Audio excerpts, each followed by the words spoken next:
Live from New Delhi, you're watching DD India News Hour, India's voice to the world. I'm Siddharth Bharadwaj. Coming up in the next hour. Israel conducts strikes on military targets in Iran. IDF says strikes response to Tehran's continuous attacks. Georgia polls opened on Saturday. Election likely determine country's future in Europe. Campaigning on in full swing as it's just 9 days left to decide the next US president. Trump shines spotlight on migrant issue. Harris rallies in support of abortion rights. In sports, New Zealand secures first ever series win in India. Beat hosts by 113 runs in Pune Test to take 2-0 lead.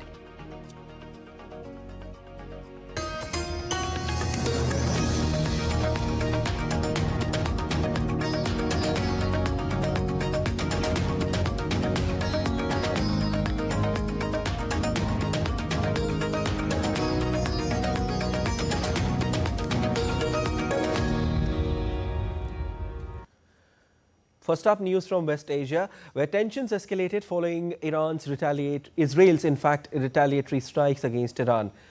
Israel Defense Forces said it had completed its retaliatory strike on Iran hours after conducting precise strikes on military targets in Iran early on Saturday. The IDF said that the strikes were a response to Tehran's continuous attacks on Israel since 7th of October, asserting that the country has the right and the duty to respond. We have concluded the Israeli response to Iran's attack against Israel. We conducted targeted and precise strikes on military targets in Iran, thwarting immediate threats to the State of Israel. The Israel Defense Forces has fulfilled its mission. If the regime in Iran were to make the mistake of beginning a new round of escalation, we will be obligated to respond. Our message is clear. All those who threaten the State of Israel and seek to drag the region into wider escalation will pay a heavy price. Israeli Prime Minister Benjamin Netanyahu was also following the attack on Iran from the operation room at the Israel's Defense Ministry in Tel Aviv.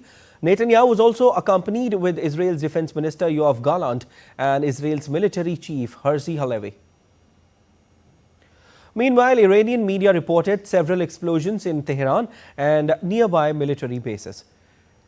Iran said its air defense system successfully countered Israel's attacks, but 2 soldiers were killed and some locations suffered limited damage.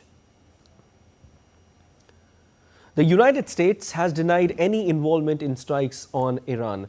A US official said the United States was notified by Israel ahead of its strikes, but was not involved in the operation, adding that the attacks were an exercise in self-defense. White House National Security Council spokesman Sean Savit urged Iran to cease its attack on Israel, breaking the cycle of fighting to avert any further escalation.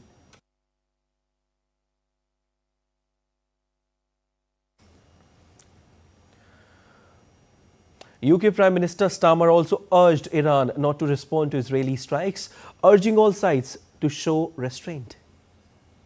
I am clear that Israel has the right to defend itself against Iranian aggression. I'm equally clear that we need to avoid further regional escalation and urge all sides to show restraint. Iran should not respond.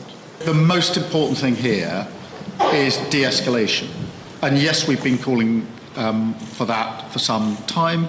As you know, I made a call myself to the President of Iran and have repeatedly had discussions with others in the region, including, of course, the Prime Minister of Israel.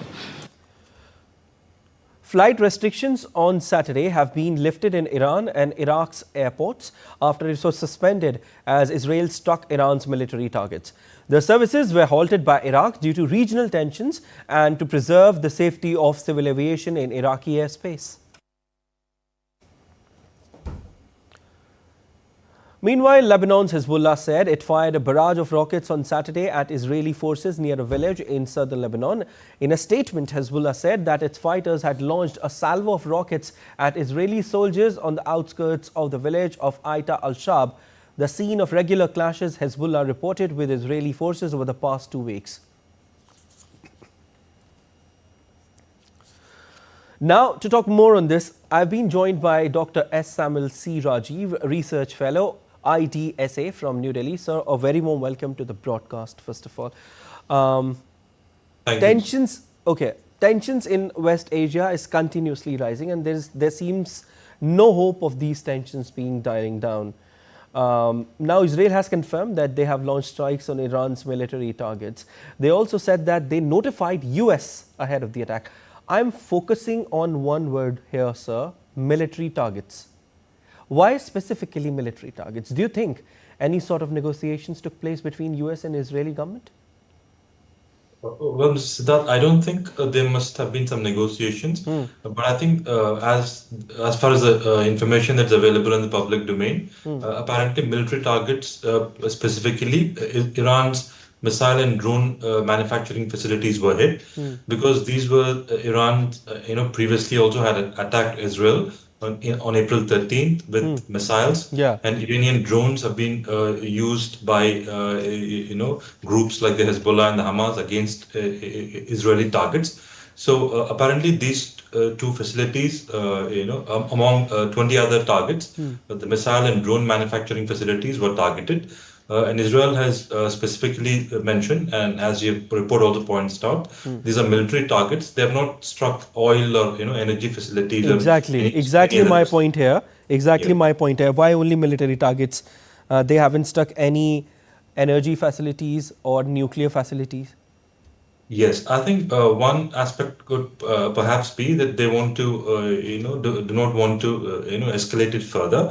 But they had to respond because Iran directly, launched a ballistic missile attack, over 200 ballistic missiles on October 1st in the aftermath of Nasrallah's killing. So de-escalation perhaps is one key word here. But Israel had to respond because it was a direct, ballistic missile attack on its territory. In fact, they have said that it's their right to respond. Yes. Yeah. Okay. Israel had earlier warned Iran that it will have to pay a heavy price if it initiates new round of escalation. What do you think now? Will Iran retaliate? I think if Israel has degraded Iran's ballistic missile and drone facilities, and it will be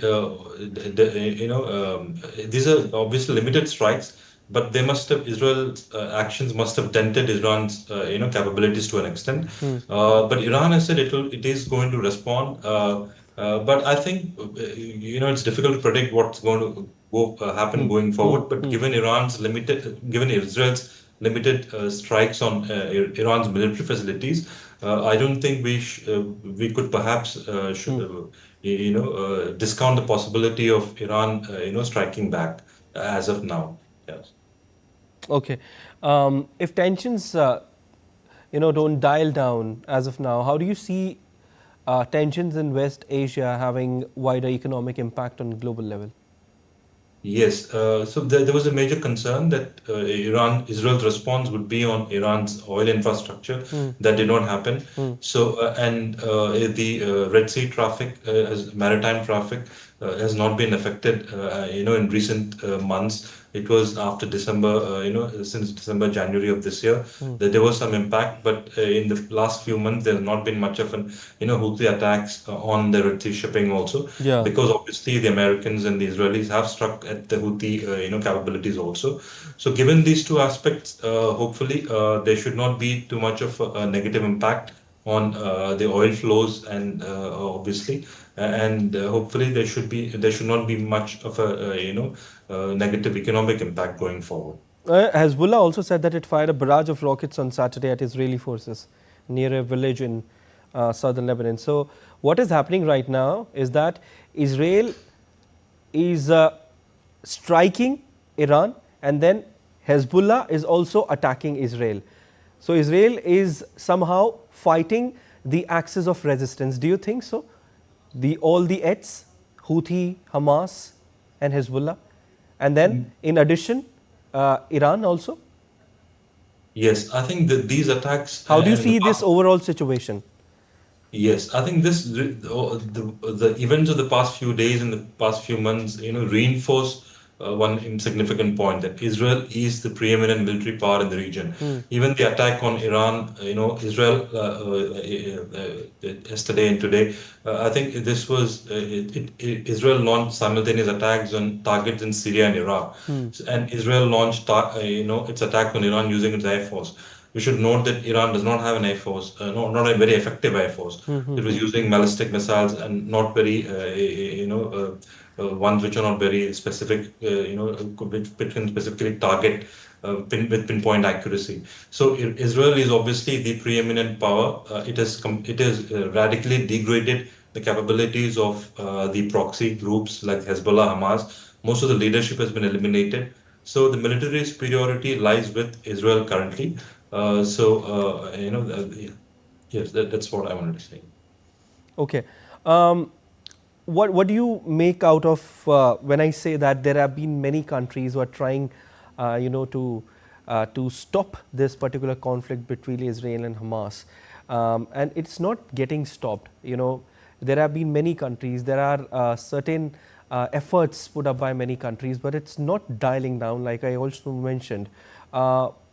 What implications do you see of this particular thing apart from the economic impact that we just discussed?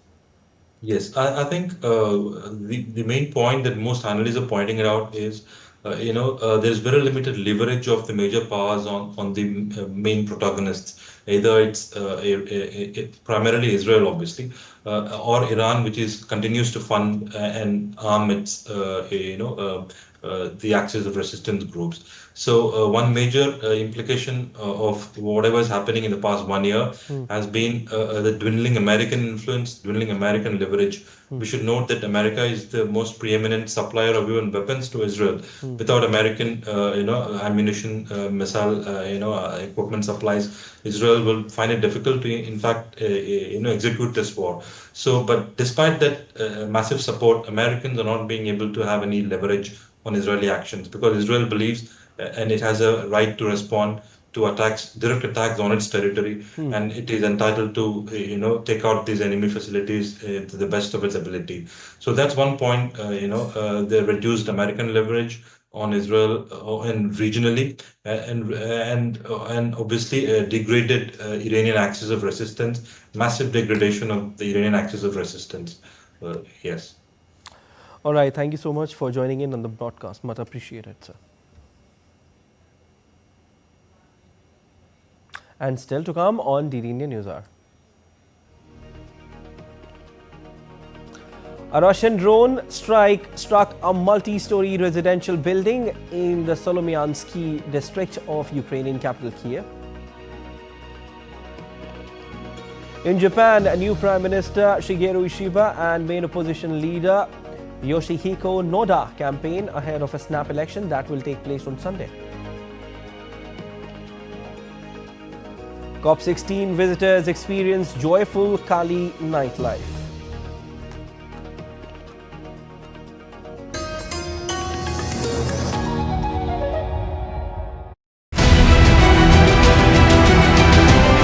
Who will be the next president of United States of America?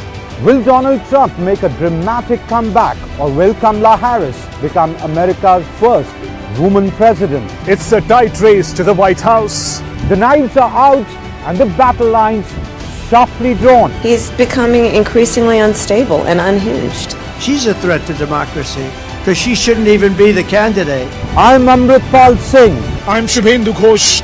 We travel across the United States to decode the issues at the heart of this polarized election. Watch this space only on DD India.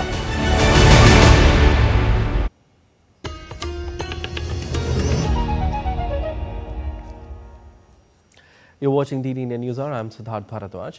A Russian drone strike struck a multi-story residential building in a Solomiansky district of Ukrainian capital Kyiv on Friday.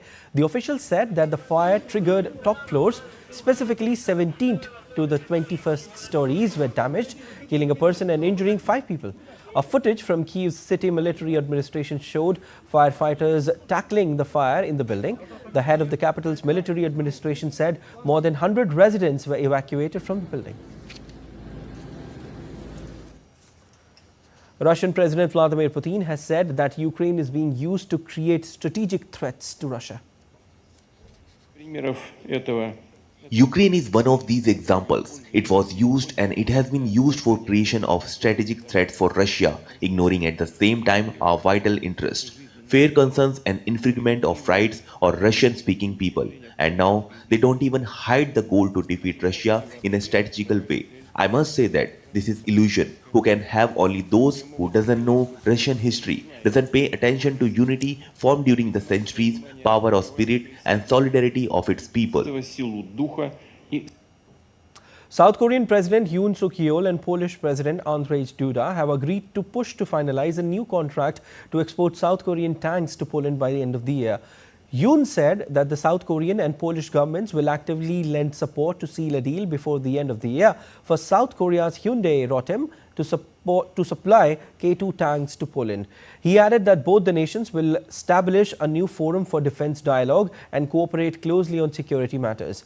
Earlier in 2022, South Korea has signed an estimated $22 billion framework agreement to export mechanized howitzers, tanks and fighter jets. Residents of La Linea in Spain are demanding urgent action on Gibraltar's post-Brexit status, marching to the border with the British territory. Mayor Juan Franco warned that without a deal, the town's economy would collapse. Recent border controls set up by Spanish authorities caused hours-long delays for cross-border workers, impacting daily commutes. Spain has pushed the UK to finalize an agreement by November 10 to avoid a hard border when new EU regulations take effect.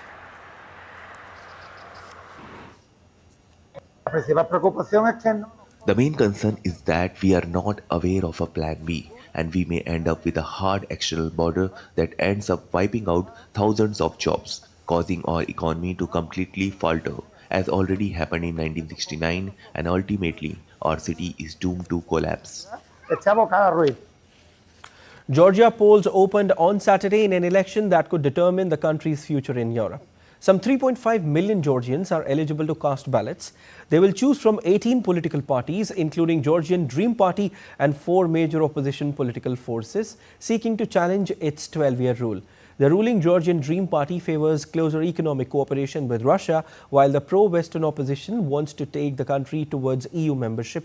Meanwhile, opinion polls show the ruling Georgian Dream remains the country's most popular party, though it has lost ground since 2020 when it won almost 50% of the vote and a narrow parliamentary majority.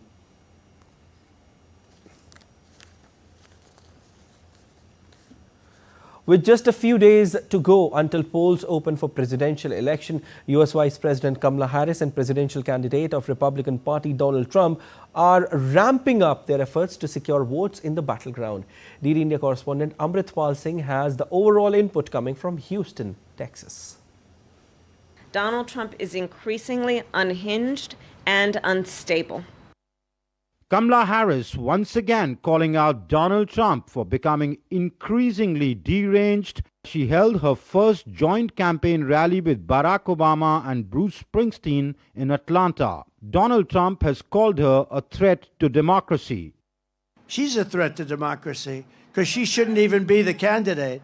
The political narrative as sharply divided as the American society polarized. As far as I'm concerned, there's only one issue, and it's to get rid of Donald Trump.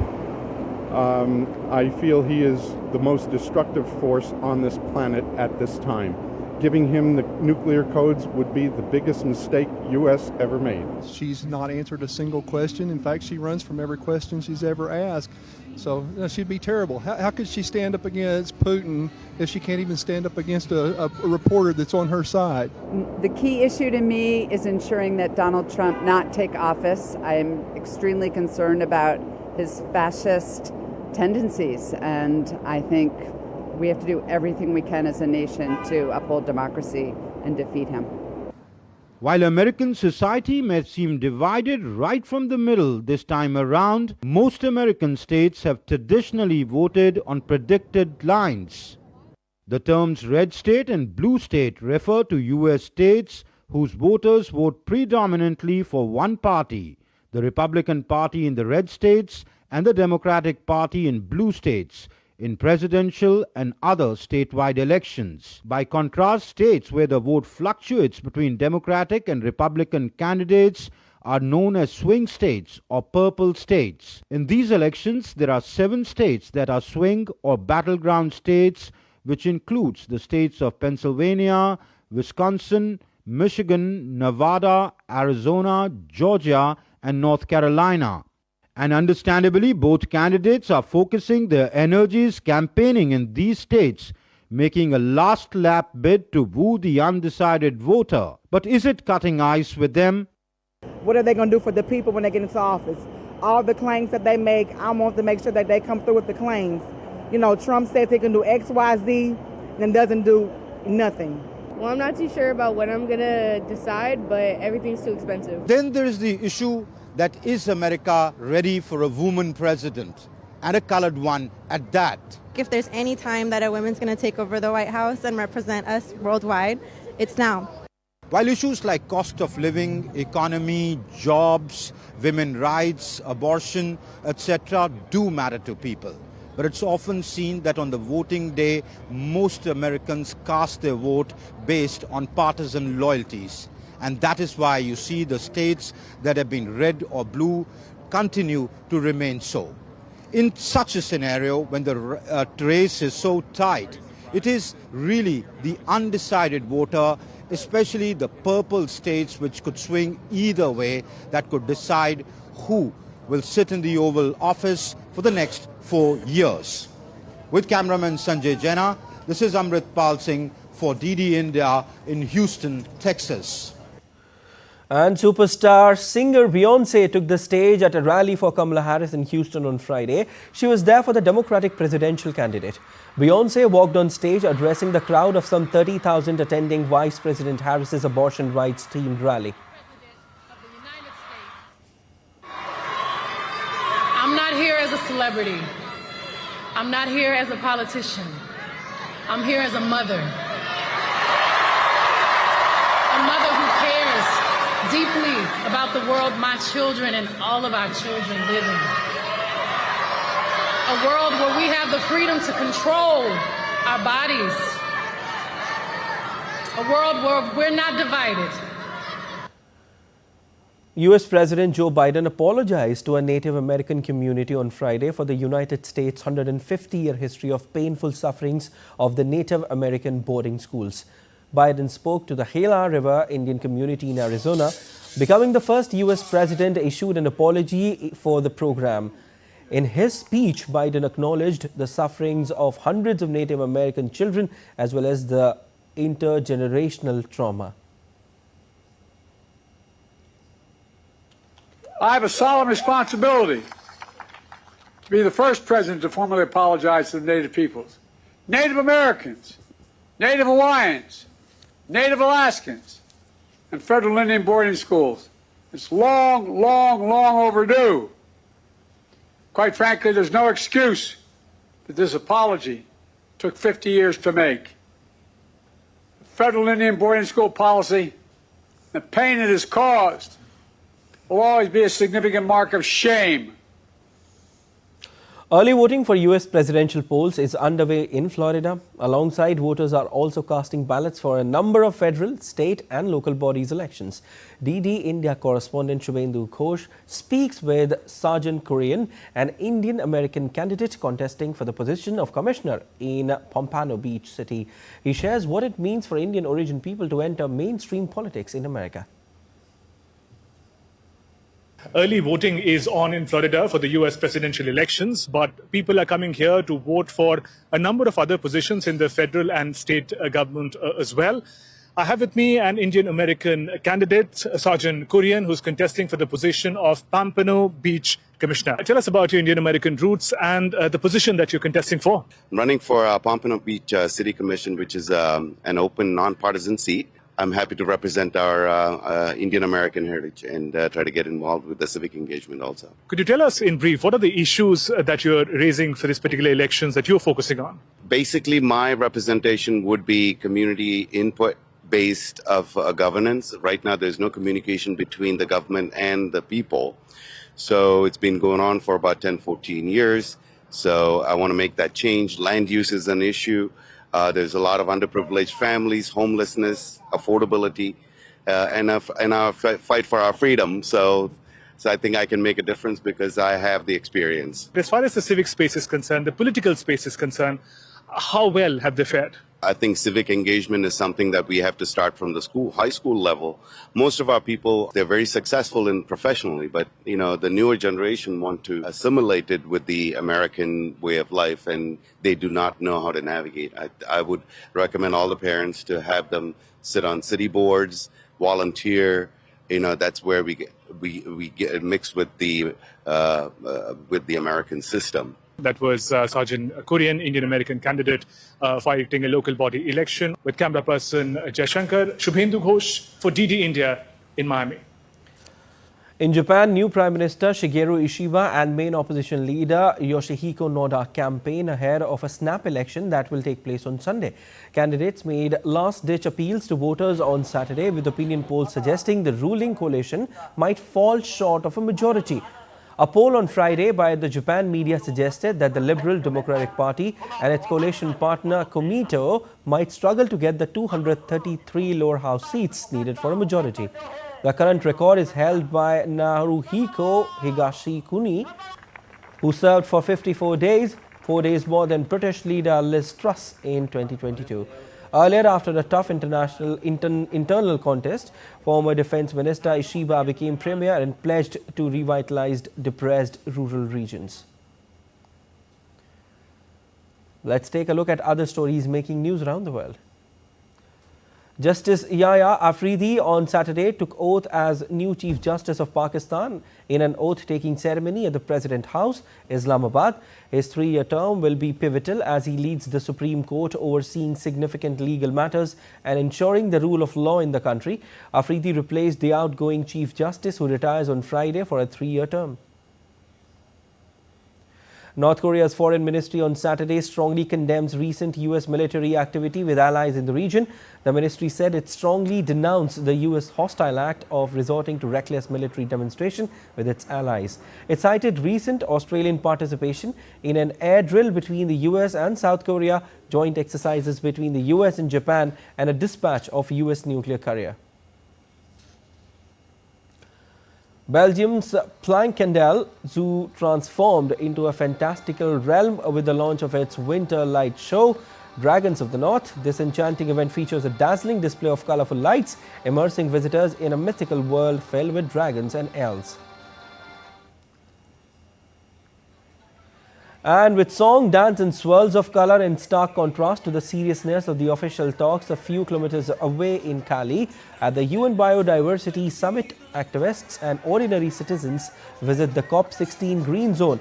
This part educational, part festive showcase of Colombia's natural, cultural and culinary riches has attracted over 2.4 million people. Still to come on DD India News Hour. President Murmu offers prayers at Lord Jaganath Temple in Raipur. India slams Pakistan for raking Kashmir issue at a United Nations Security Council debate. calls it a mischievous provocation.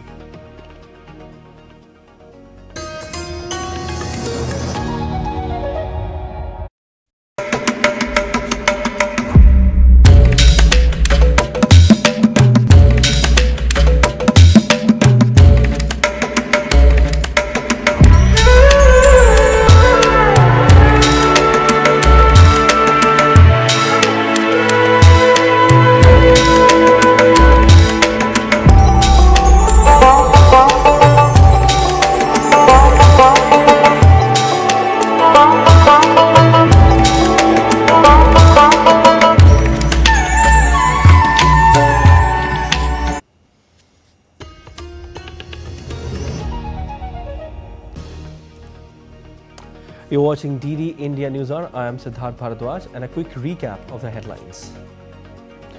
Israel conducts strikes on military targets in Iran. IDF says strikes response to Tehran's continuous attacks. Georgia polls opened on Saturday. Election likely determine country's future in Europe. Campaigning on in full swing as it's just 9 days left to decide the next US president. Trump shines spotlight on migrant issue. Harris rallies in support of abortion rights. India's President Draupadi Murmu on Saturday visited the Lord Jaganath temple in Raipur, Chhattisgarh as part of her two-day state visit. Murmu, accompanied by Governor Ramen Deka and Chief Minister Vishnu Deo Sai, offered prayers for the country's well-being and prosperity at the renowned temple.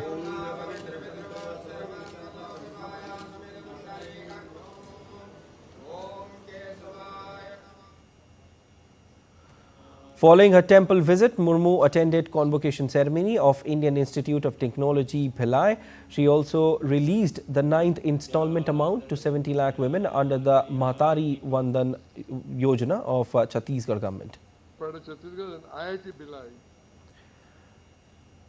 India's Vice President Jagdeep Dhankar attended the Namashivaya Parayan as the chief guest, hosted by Sharda Peetham in Bengaluru, Karnataka.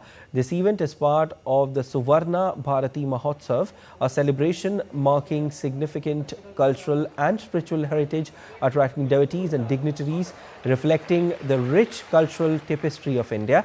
Speaking on the occasion, the Vice President said that Dharma is the most fundamental concept of Indian culture, guiding all aspects of life. The Vice President noted that Indian culture's defining feature is its unity in diversity. Indian culture.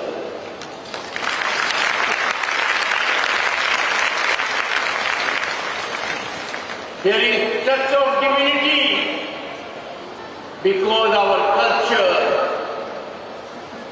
thinks of entire humanity. Vasudeva Kutumbakam, that is our philosophy.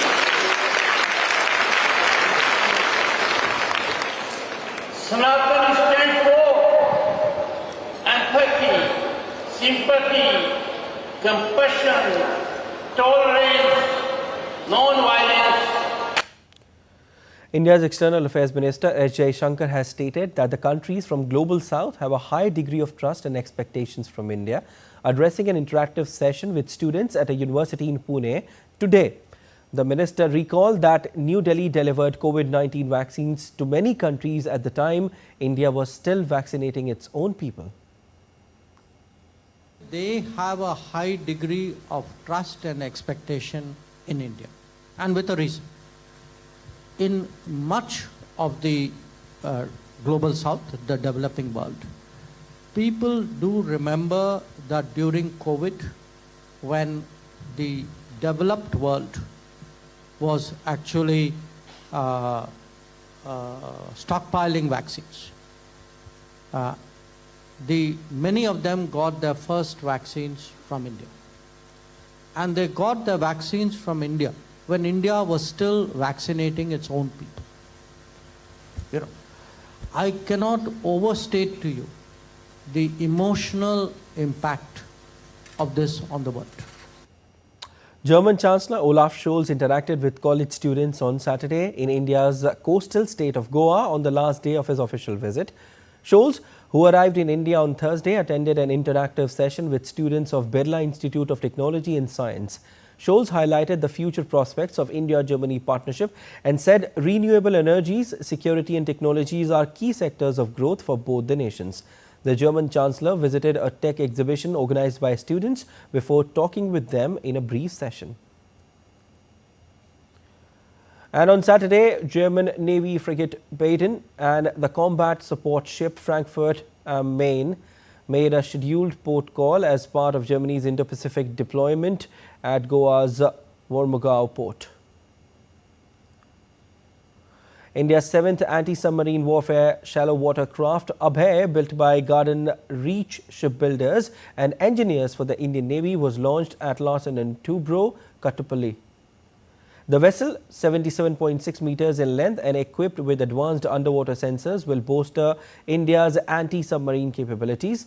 Launched by Mrs. Sandhya Pendharkar, President of the Navy Welfare and Wellness Association, Abhay exemplifies India's Atmanirbhar Bharat mission with over 80% indigenous content, driving domestic defense production, employment and skill development in shipbuilding. India slammed Pakistan for raising the Kashmir issue at a United Nations Security Council debate, calling it mischievous provocation based on their tested tactic of spreading misinformation. India thanked Switzerland for convening the crucial debate on women building peace in changing environment. Exercising its right to reply during the UN Security Council debate, India called out Islamabad over the deplorable condition of women from minority communities in Pakistan. Addressing the UN Security Council debate, India's permanent representative to the UN in New York, P. Harish, spoke about the honors received by Indian women peacekeepers serving in different parts of the world. It is despicable yet entirely predictable that one delegation has chosen to indulge in mischievous provocation based on their tried and tested tactic of spreading misinformation and disinformation. It's completely misplaced to indulge in such political propaganda at this important annual debate. We are well aware that the condition of women belonging to minority communities, notably Hindus, Sikhs and Christians, in that country remains deplorable. An estimated 1,000 women of these minority communities, as per data of the Human Rights Commission of that particular country, are subject to abduction, forced religious conversions and forced marriages every year.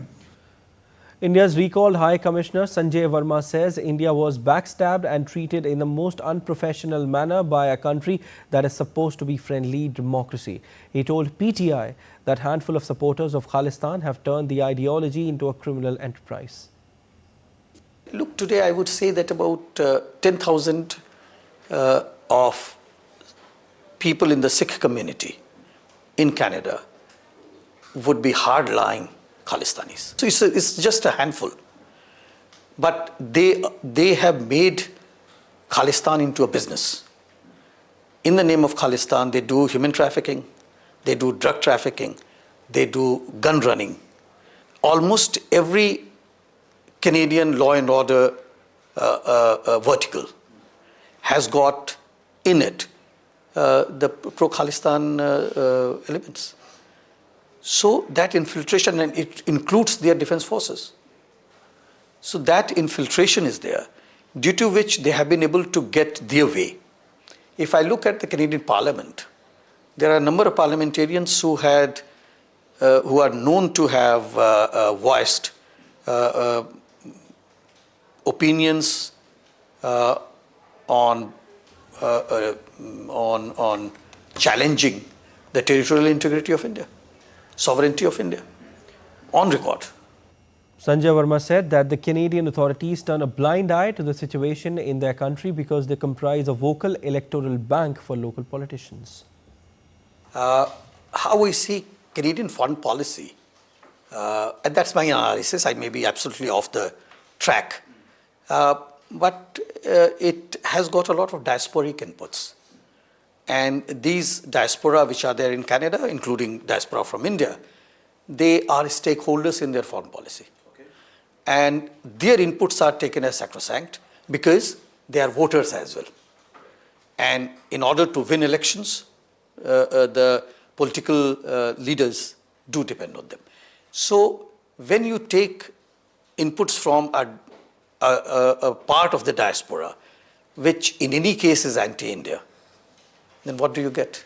So your foreign policy becomes that much more colored from their views. Other members of the Indian community, other members of the Indian diaspora, they are there to earn a living. They do not have a business as the Khalistanis have. So they are there to earn their livelihood. They are there to live peacefully with others. So they are not the ones who would shout the loudest, but these Khalistanis do shout the loudest. The Department of Biotechnology and the Indian Space Research Organization have signed a memorandum of understanding on Friday to collaborate on space biotechnology research. This MOU is symbolic and brings together two diverse fields of biotechnology and space together. This partnership will focus on areas such as microgravity research, space biomanufacturing, bioastronautics and space biology. The MOU was signed by ISRO Chairman Dr. S. Somnath and Secretary of the Department of Science and Technology Rajesh Golakhe. On the second day of the Chanakya Defence Dialogue being held in Delhi on Friday, Dr. S. Somnath, the chairman of Indian Space Research Organization, cautioned on the hazards of space debris. He also outlined major capability building initiatives of ISRO for situational awareness in space. Earlier, we used to build satellites for 15 years, 20 years of lifetime. Today, we see that the technology is changing too fast and we need to look at how we can have more flexible satellites that will adapt to market demands. And the technology itself is now living only for short duration, like 3 to 5 years. And also new bands are coming and because of the crowding of the infrastructure, the frequencies and new bands are getting qualified and also going into optical domain. Again, quantum. As communication programs are coming up, we also are going to build a set of satellites to do study on this quantum key distribution for securing communication.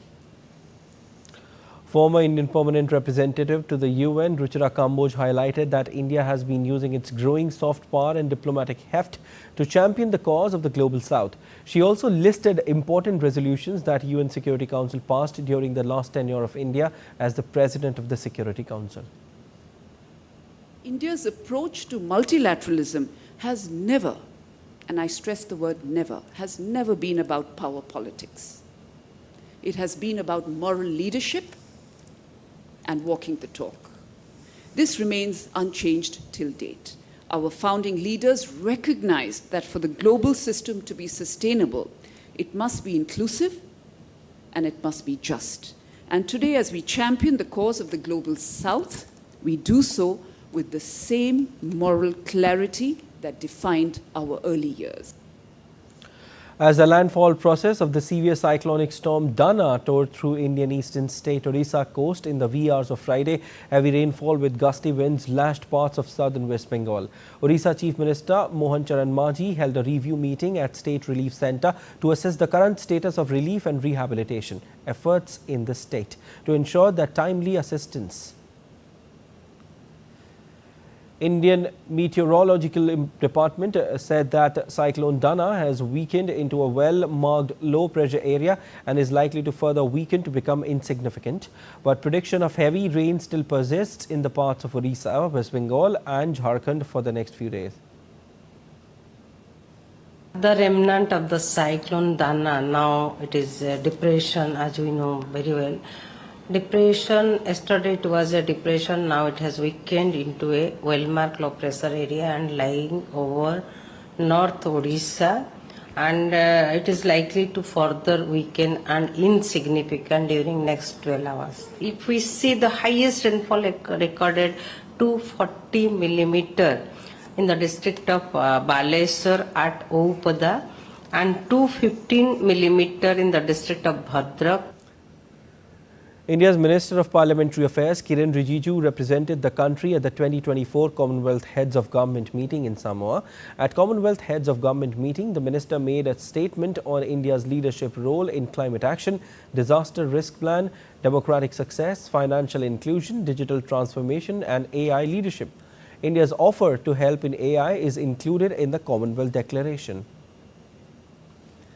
Earlier in a post on X, the minister shared a glimpse of leaders' retreat on third day of the meeting, which is an exclusive session for the heads of the governments and heads of the delegations.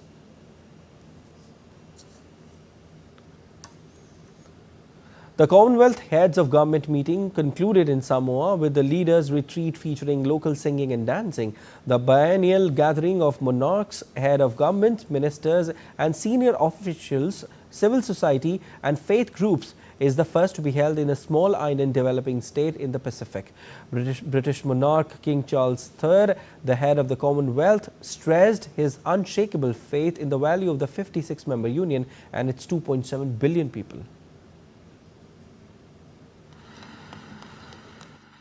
Britain's King Charles on Friday said the Commonwealth should acknowledge its painful history as African and Caribbean nations continue to advocate for reparations for the country's role in the transatlantic slave trade. King Charles III called for community and respect as he addressed the Commonwealth Heads of Government meeting in Apia, the capital of Samoa. I understand from listening to people across the Commonwealth how the most painful aspects of our past continue to resonate. It is vital, therefore, that we understand our history to guide us to make the right choices in the future.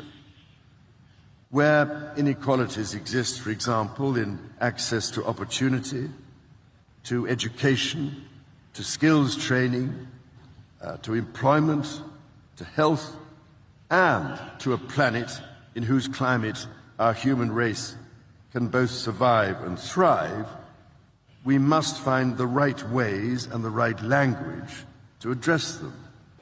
King Charles met with British Prime Minister Keir Starmer in Samoa. Starmer said that the transatlantic slave trade was abhorrent and that while history cannot be changed, it should be talked about. Keir Starmer also met with Guyana's President Irfan Ali on Friday. Starmer also met with Australian Prime Minister Anthony Albanese. Australia and Britain plan to work together to ramp up the deployment of renewable energy technologies. Representatives of 56 countries, most with roots in Britain's empire, are attending the Commonwealth Heads of Government meeting.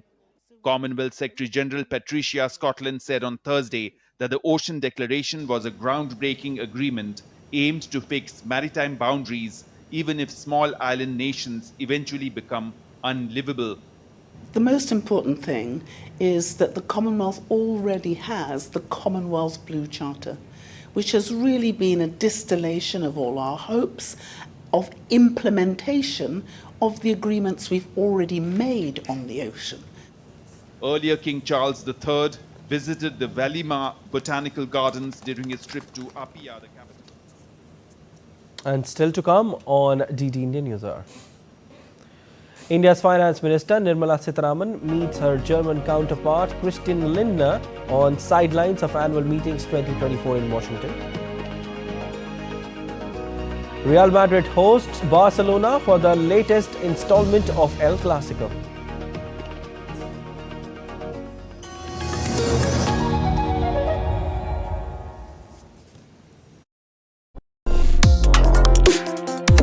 Complex issues, hidden agendas, twists and turns, strategic games.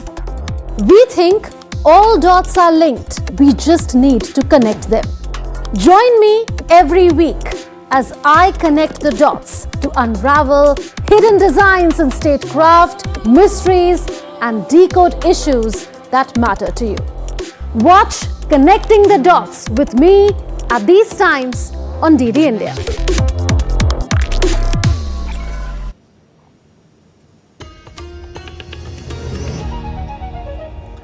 You're watching DD India News Hour. I'm Siddharth Bharadwaj. India's Finance Minister Nirmala Sitharaman met with her German counterpart Christian Lindner on the sidelines of annual meetings 2024 in Washington. Lindner congratulated Sitharaman on her reappointment and praised India's positive review by the FATF.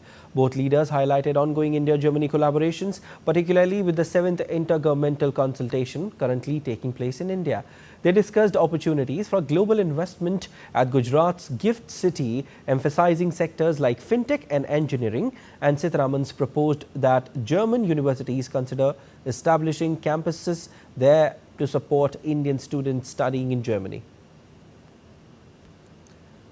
As the International Monetary Fund and World Bank hold their annual 2024 meetings in Washington, D.C., the Peterson Institute for International Economics organized Macro Week 2024, where India's central bank governor Shaktikanta Das said G20 and international monetary institutions should adapt swiftly to foster global stability and sustainable growth as global economic dynamics is shifting rapidly. He also said Indian economy presents a picture of stability and strength as the balance between inflation and growth is well poised.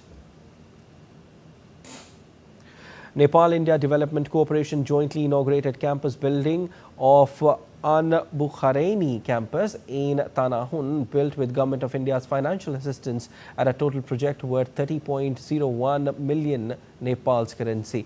And hospital building of Galyang City Hospital, built with the Government of India's financial assistance at a total project cost of 40.13 million Nepal's currency. This project was implemented through the District Coordination Committee, Tanahun.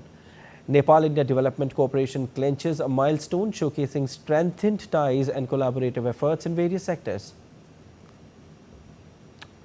Time now for sport updates. And New Zealand punched above their weight to create history as they defeated India by 113 runs in second test in Pune to secure their first ever series win on Indian soil. New Zealand set 359-run target on day third after they were bundled out for 255 runs in the second innings. India, who started their chase on a positive note, fell prey to Mitchell Santner again, who wreaked havoc, picking up 6-wicket haul. Yashasvi Jaiswal did held fourth from one end, but the left-hand batter didn't get any support from any other Indian batter. Jaiswal fell on 77 runs. While Shubman Gill scored only 23, Kohli notched up only 17. Rohit scored 8, while Rishabh Pant was run out on 0. Jadeja and Ashwin did put a fight, but Santner and company ensured that India don't recover. Santner was adjudged the player of the match for picking up a total of 13 wickets. With this defeat, India's 18 series winning streak at home ends. Their last home series loss came in 2012 against England, who won the 4-match series 2-1. Pakistan defeated England in Rawalpindi Test to secure a memorable 2-1 series victory on Saturday. Spinners Noman Ali and Sajid Khan combined to bowl Pakistan to a comprehensive 9-wicket victory in the deciding third test. Pakistan had been on the ascendancy since claiming a handy first innings lead of 77 on a track where spinners from both sides dominated. Noman with 6 wickets and Sajid with 4 bundled out England for a paltry 112 in its second innings to leave Pakistan needing only 36 to win the series. Noman and Sajid claimed 19 of 20 England wickets, while Pakistan did not use its lone seamer Jamal at all in the match. The duo claimed 39 of 40 English wickets in the last two since tests, their mid-series selection after facing worst defeat in first tests. One of the biggest fixtures on the football calendar will take place at Bernabeu tonight, with Real Madrid welcoming Barcelona for the latest installment of El Clasico.